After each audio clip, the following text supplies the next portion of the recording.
ரணிலின் அரசியலை பாதுகாக்க வேண்டிய தேவை சந்திரிகாவுக்கு அன்று இருந்தது.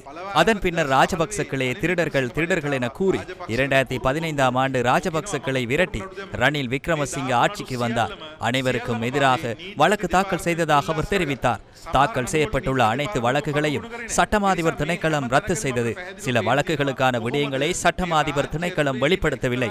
எனவே அரச கட்டமைப்புக்குள் இருக்கின்ற ஒவ்வொருவரும் தம்மை பாதுகாத்து எவ்வாறு முன்னோக்கி நகர்ந்தார்கள் என்பதை இதனூடாக அவதானிக்க முடிகின்றது. அனைவரும் நண்பர்கள் என்றே கதைக்கு பின்னால் கூற வேண்டியுள்ளது. பட்டலந்து ஆணைக்குழுவின் அறிக்கை சமர்ப்பிக்கப்பட வேண்டும்.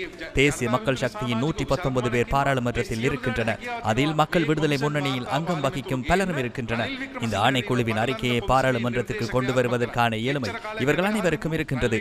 ரணில் விக்ரமசிங்கவுக்கு எதிராக பட்டலந்து ஆணைக்குழுவின் பரிந்துரையை நடைமுறைப்படுத்தும் பொறுப்பு இவர்கள் அனைவருக்கும் இருக்கின்றது. விக்ரமசிங்க சர்வதேச ஊடகத்துக்கு முன்பாக சென்று தடுமாறுகின்றார். பட்டலந்து அறிக்கைக்கு நீதியை பெற்றுக் கொடுக்கும் வாய்ப்பு மக்கள் விடுதலை முன்னணிக்கு கிடைத்துள்ளது.